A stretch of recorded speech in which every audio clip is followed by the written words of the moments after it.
నమస్తే. ప్రస్తుతం మనతో పాటు సీనియర్ జర్నలిస్ట్ దాము బాలాజీ ఉన్నారు. మనతో ఆయనతో మాట్లాడదాం. నమస్తే సార్. సార్, మార్గదర్శి చిట్ ఫండ్స్‌కి హైకోర్ట్ షాక్ ఇచ్చింది అంటున్నారు. ఈ విషయంలో ఇటు చంద్రబాబు నాయుడు గాని, అటు రేవంత్ రెడ్డి గాని ఏం చేయలేని పరిస్థితి ఏర్పడింది అంటున్నారు. ఏం జరుగుతుంది సార్? ఇక్కడ 2 అంశాలున్నాయి. మార్గదర్శికి సంబంధించి మార్గదర్శి ఫైనాన్సియర్స్, మార్గదర్శి చిట్ ఫండ్స్. సో ఇప్పుడు మార్గదర్శి ఫైనాన్సర్స్ కేసు ఏందంటే, గతంలో 2006లో ఉండవల్లి వెళ్ళాడు. మార్గదర్శి అనే సంస్థ హెచ్యుఎఫ్ సంస్థ, హిందూ అన్‌డివైడెడ్ ఫ్యామిలీ అనే సంస్థ. ఈ సంస్థకి పరిధి ఏందంటే, వాళ్ళ ఫ్యామిలీ మెంబర్స్ దగ్గర మాత్రమే ఫండ్స్‌ని డిపాజిట్స్‌ని కలెక్ట్ చేయాలి తప్ప పబ్లిక్‌గా డిపాజిట్లు కలెక్ట్ చేయడం అనేది ఆర్‌బీఐ రిజర్వ్ బ్యాంక్ చట్టం కింద నేరం అనేది ఆయన కేసు వేశాడు. అది జరుగుతూనే ఉంది. చివరికి ఉమ్మడి ఆంధ్రప్రదేశ్ కోర్టు చివరి రోజు ఆ కేసుని కొట్టేశారు కూడా. అయినా ఆయన పట్టు వదలని విక్రమార్కులాగా మళ్ళీ సుప్రీంకోర్టుకి వెళ్ళాడు. ఆయన వెళ్ళిన కొంతకాలానికి జగన్ దాంట్లో ఇంప్లీడ్ అయ్యాడు. ఆ తర్వాత సుప్రీంకోర్టు ఈ మార్గదర్శి ఇలా డిపాజిట్స్ ఎవరెవరి దగ్గర చేశారు మొత్తం లిస్టు పెట్టమనింది. ఇవన్నీ జరిగాయి. జరిగిన తర్వాత ఇప్పుడు కొత్తగా హైకోర్టు, తెలంగాణ హైకోర్టు మార్గదర్శికి ఫైనాన్సర్ల సంస్థకి ఒక షాక్ ఇచ్చింది. అదేంటంటే, మీ దగ్గర ఎవరెవరు డిపాజిట్ చేశారో వాళ్ళ లిస్ట్ అంతా కూడా పేపర్లో ప్రకటించమని చెప్పింది. అంటే మామూలుగా మనం న్యూస్ పేపర్లో ప్రకటనలు వస్తాయి కదా, అలాగా అడ్వర్టైజ్మెంట్ లాగా ప్రకటన ఇవ్వమని చెప్పి రిజిస్ట్రీని ఆదేశించింది. వీళ్ళుగా ఇచ్చేది రిజిస్ట్రీ ఇస్తారు, ఎందుకంటే ఆల్రెడీ కోర్టు దగ్గర మొత్తం లిస్ట్ ఉంది. రిజిస్ట్రీ ఇస్తారు. దానికి అయ్యే ఖర్చులు వితిన్ 1 వీక్లో మార్గదర్శి పే చేయాలన్నమాట. ఇది ఖచ్చితంగా మార్గదర్శికి హైకోర్టు షాక్ అనే చెప్పాలి. ఎందుకంటే మార్గదర్శి అనేది ఒక బ్లాక్ దందా అనేది ఉండవల్లి ఎప్పటి నుంచో చెప్తున్నాడు. అంటే బ్లాక్ మార్కెట్లో ఉండి నల్ల డబ్బుల్ని దీంట్లో దాచుకుంటున్నారు, ట్యాక్స్ కట్టట్లేదు, ట్యాక్స్లు ఎగ్గొట్టడానికి ఈ పని చేస్తున్నారు అనేది ఉండవల్లి ఎప్పటి నుంచో చెప్తున్నాడు. అందుకనే వాళ్ళ లిస్ట్ కానీ వాళ్ళ పేర్లు కానీ మార్గదర్శి ఇప్పుడు కూడా బయట పెట్టట్లేదు. ఆ డబ్బులు తీసుకొని, అంటే పబ్లిక్ మనీ తీసుకొని మన రామోజీరావు తన ప్రైవేటు వ్యాపారాల్లో పెట్టుబడులు పెట్టి వాటిని డెవలప్ చేసుకోవడానికి పబ్లిక్ మనీని వాడుకున్నాడు. ఇది చట్టరీత్యా నేరం అనేది ఉండవల్లి ఎప్పటి నుంచో చెప్తున్నాడు. ఇదే పని వేరే వాళ్ళు చేస్తే మా అరెస్టులు చేశారు. రామోజీరావు చేస్తే మాత్రం ఏమీ ఆయన ఎవరు ఏమీ తాకలేకపోయారని ఉండవల్లి ఎప్పటి నుంచో చెప్తున్నాడు. అయితే చిట్ ఫండ్స్ విషయంలో మాత్రం ఇటు రేవంత్ రెడ్డి మార్గదర్శికి అనుకూలంగా ఉన్నాడు. చంద్రబాబు అయితే ఓపెన్గానే ఆయన పాడ కూడా మూశాడు. ఆయన సంతాప సభ 12 కోట్లు గవర్నమెంట్ డబ్బులు ఖర్చు పెట్టి సంతాప సభ చేశాడు చంద్రబాబు.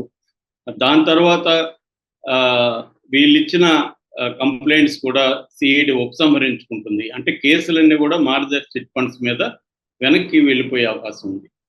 వెనక్కి వెళ్ళిపోయినప్పుడు కోర్టులు కూడా ఏం చేయలేవు. కానీ ఇక్కడ మాత్రం మార్గదర్శి ఫైనాన్స్ విషయంలో మాత్రం ఆల్రెడీ సుప్రీంకోర్టులో ఉంది. సుప్రీంకోర్టు ఆదేశాల మేరకు ఇప్పుడు జస్టిస్ సుజయ్ పాల్ అండ్ నామవరపు రాజేశ్వరరావు వీళ్ళిద్దరు జడ్జిలు ఈ ఆర్డర్ పాస్ చేశారు. ఇది ఒక రకంగా రామోజీ కుటుంబానికి షాక్ అని చెప్పాలి, మార్గదర్శి షాక్ అని చెప్పాలి. అట్ ద సేమ్ టైం ప్రభుత్వాలని, ఈ 2 ప్రభుత్వాలను కూడా కౌంటర్ చేయమని కూడా వీళ్ళు నోటీసులు ఇచ్చాడు. ఇటు రేవంత్ రెడ్డి ప్రభుత్వం, అటు చంద్రబాబు ప్రభుత్వం. కానీ ఈ 2 ప్రభుత్వాలు కూడా కౌంటర్ వేయట్లేదు ఇప్పటి వరకు. వేసినా కూడా నాకు తెలిసి నామకే వాస్తు వేస్తారు తప్ప సీరియస్గా వాళ్ళకి ఇంట్రెస్ట్ లేదు. ఎందుకంటే చంద్రబాబు, రేవంత్ రెడ్డి ఇద్దరు కూడా రామోజీకి అనుకూలమైన చీఫ్ మినిస్టర్స్ కాబట్టి వాళ్ళకి దీంట్లో న్యాయం చేయాలి, ప్రజలకు అన్యాయం జరుగుతుంది అనేది వాళ్ళకి లేదు. వాళ్ళకి కావాల్సిన వాళ్ళు కాబట్టి వాళ్ళకి అనుకూలంగానే ఉంటుంది. జగన్కి రామోజీరావు అన్నా లేకపోతే ఆంధ్రజ్యోతి అన్నా కోపం ఎందుకంటే తనని రాజకీయంగా తన తండ్రిని అణచివేయడానికి ఈ పత్రికలు ఎప్పటి నుంచో ఈ మీడియా సంస్థలు పనిచేస్తున్నాయి కాబట్టి నేచురల్గా జగన్కి వీళ్ళ మీద కోపం ఉంటుంది. వీళ్ళని ఇబ్బంది పెట్టడానికి జగన్ కూడా మార్గదర్శి చిట్ ఫండ్స్ మీద సిఐడి కేసులు పెట్టించారు. ఇవన్నీ కూడా పొలిటికలీ మోటివేటెడ్, నో డౌట్. కానీ చట్టాన్ని ఉల్లంఘిస్తున్నారా లేదనేది ఇక్కడ ఇంపార్టెంట్. చట్టాన్ని ఉల్లంఘించకపోతే విత్డ్రా చేసుకోవాల్సిన అవసరం ఉంది. కోర్టులోనే రామోజీరావు ఫ్యామిలీ ఎందుకు ప్రూవ్ చేసుకోకూడదు మేము చట్టాన్ని ఉల్లంఘించట్లేదు అని? ఎందుకంటే ఆర్బీఐ కూడా మన కౌంటర్ వేసింది హైకోర్టులో.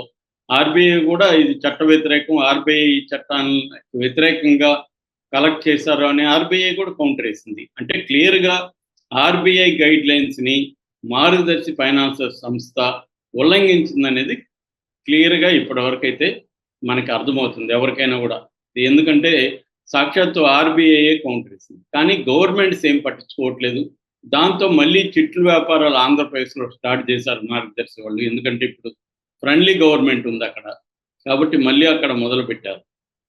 సో ఇక్కడ ప్రశ్న ఏంటంటే చాలామంది ఏమంటారు, డిపాజిట్దారులకి ఏమి ఇబ్బంది లేకపోతే మీకేంటి ప్రాబ్లం? ఇక్కడ డిపాజిట్దారులకు ఇబ్బందా లేదనేది సమస్య. చట్టాన్ని ఫాలో అవుతున్నారా, చట్టాన్ని ఉల్లంఘిస్తున్నారా? ఇప్పుడు నేను ఎవరినో ఒకరిని దారుణంగా కొట్టి అతనికి ఏమి ఇబ్బంది లేదు కాబట్టి నీకేంటి ప్రాబ్లం అంటే పోలీసుడు గమ్ముంటాడా? నన్ను అరెస్ట్ చేసి కేసు పెట్టడా? కాబట్టి ఇది ఇటువంటి లాజిక్ పనికిమాలిన లాజిక్. అది ఖచ్చితంగా ఇతను చట్టాన్ని ఉల్లంఘించాడా లేదా అనేది ఇంపార్టెంట్. ఉల్లంఘించుంటే శిక్ష పడాలా, ఉల్లంఘించకపోతే అవసరం లేదు. ఇంతే కదా, దీన్ని ఎవరికి అనుకూలంగా వాళ్ళు మాట్లాడుతున్నారు. రామోజీరావు ఆయన లేరు ఇప్పుడు, వాళ్ళ ఫ్యామిలీ ఉంది, వాళ్ళ వ్యాపారాలు ఉన్నాయి. సో వాళ్ళు కోర్టులో నిరూపించుకోవాలి. ఒకవేళ చంద్రబాబు రేవంత్ రెడ్డి కాపాడుతాడు అనుకుంటే కోర్టులు కాపాడవు, కోర్టులు సీరియస్గానే ఉన్నాయి అని చెప్పడానికి లేటెస్ట్ ఎగ్జాంపుల్ ఇది. ఇప్పుడు ఇదేమవుతుందంటే ఈ లిస్టు ప్రకటించడం వల్ల దీంట్లో అక్రమంగా బ్లాక్ మనీని పెట్టుకున్న వాళ్ళకి ఇబ్బంది అవుతుంది. ఈ లిస్టులో ఎవరెవరు ఉన్నారో చూసి ఐటీ డిపార్ట్మెంట్లు అటాక్ చేసే అవకాశం ఉంది. అది కూడా చంద్రబాబుకు అనుకూలంగా ఉండే వాళ్ళకి ఇబ్బంది ఉండదు. ఎందుకంటే సెంట్రల్లో చంద్రబాబు మీద ఆధారపడి మోడీ ప్రభుత్వం ఉంది. మోడీ ప్రభుత్వానికి వ్యతిరేకంగా ఐటీ డిపార్ట్మెంట్ పనిచేయదు. ఫైనల్గా అక్కడ మళ్ళీ సేవ్ అవుతారు, అదేమి ఇబ్బంది లేదు. కానీ వేరే వాళ్ళకి ఇబ్బంది ఉండదు. ఇక్కడ ఏంటంటే అన్ని వ్యవస్థలు కూడా రాజకీయ కంట్రోల్లోనే పనిచేస్తాయి ఇండియాలో. అది ఐటీ డిపార్ట్మెంట్ కానీ, ఇన్వెస్టిగేటివ్ ఏజెన్సీలు, సిబిఐ, ఇంకోటి అన్నీ కూడా రాజకీయ కంట్రోల్లోనే ఉంటాయి. ఎందుకంటే సెంట్రల్ గవర్నమెంట్ మోడీ ఆధ్వర్యంలోనే ఇవన్నీ కూడా కమిషన్లలో నియామకాలు జరుగుతాయి. డైరెక్టర్లు కానీ వీళ్ళ హెడ్స్ నియామకాలంతా మోడీ అనుకున్న వాళ్ళే ఉంటారు అక్కడ. మోడీ అనుకున్న వ్యక్తి సిబిఐ డైరెక్టర్ ఉంటాడు, ఈడీ డైరెక్టర్ ఉంటాడు, అన్నీ వాళ్ళు అనుకున్నట్టుగానే ఉంటారు. కాబట్టి ఎందుకంటే పారదర్శకత అనేది లేదు ఇక్కడ. ఉన్నవి అంతా కూడా తీసేశారు. ఇంతకుముందు సుప్రీంకోర్టు జడ్జి కూడా కమిటీలో ఉండేవాడు, ఎన్నుకునే కమిటీలో. అదంతా తీసేశారు. కాబట్టి మోడీ కంట్రోల్లో ఉంటాయి. అందుకని ఎలక్షన్ కమిషన్ అయినా ఈ ఇన్వెస్టిగేటివ్ ఏజెన్సీలు అయినా మోడీ అనుకున్నట్టే బిహేవ్ చేస్తుంటాయి. కాబట్టి మోడీని చంద్రబాబు ఇటువంటి ఇన్ఫ్లుయెన్స్ చేయగలరు. రాష్ట్రానికి గట్టిగా డిమాండ్ చేయలేకపోవచ్చు చంద్రబాబు, కానీ తమ వ్యక్తిగత ప్రయోజనాలకు చంద్రబాబు ఖచ్చితంగా మోడీని అడిగే అవకాశం ఉంది. మోడీ కూడా వ్యక్తిగత ప్రయోజనాలు నెరవేరుస్తాడు. రాష్ట్రానికంటే డబ్బులు ఎక్కువ స్థాయిలో ఇవ్వాలి. ఇది వ్యవస్థల్ని మేనేజ్ చేయడమే కదా, ఇబ్బంది ఏముంటుంది. కాబట్టి మోడీ కూడా చంద్రబాబుకు అనుకూలంగా వ్యవహరించే అవకాశం ఉంది. ఆ రకంగా కొంతవరకు అయితే మార్గదర్శి చిట్ ఫండ్స్ వరకు సేఫే అని చెప్పుకోవచ్చు. ఎందుకంటే చంద్రబాబు అక్కడ ప్రభుత్వం ఉంది, ఇక్కడ మిత్రుడైన రేవంత్ రెడ్డి ప్రభుత్వం ఉంది, కాబట్టి ఇబ్బంది ఉండదు. కానీ మార్గదర్శి ఫైనాన్షియల్ కేసులో అది కూడా నాకు తెలిసి ఉండవల్లి గట్టిగా పోరాడుతున్నాడు. కాబట్టి ఉండవల్లి వీక్ అయిపోతే మళ్ళీ వీక్ అయిపోతాయి. ఎందుకంటే వీళ్ళు కౌంటర్ వేయాలి. ఇప్పుడు ఉండవల్లికి కూడా చెప్పింది కౌంటర్ ఏమి, ఉండవల్లి వేయట్లేదు అనుకో మెల్లగా అది వీక్ అయిపోతా వస్తాయి కేసు. జనరల్గా ఇదే జరుగుతుంటారు. ఎవరైతే ప్రభుత్వాలు మారేటప్పుడు కౌంటర్లు వేయరు, లేట్ చేస్తూ ఉంటారు. ఇప్పుడు మన జగన్ కేసులో కూడా జగన్ మీద కోడికత్తి కేసులో ఏమైంది, ఆ అబ్బాయి జనుపల్లి శ్రీనివాస్ సంబంధించి జగన్ 5-6 ఏళ్ళు కోర్టుకే వెళ్ళలేదు. దానివల్ల సాగత్యత కంటిన్యూ అవుతుంది. అలాగా ఇవన్నీ కూడా ఏమవుతుందంటే ఏ ప్రభుత్వం ఉందనే దాన్ని బట్టి కేసుల స్థితిగతులు నిర్ణయించబడుతుంటాయి. Okay sir, thank you.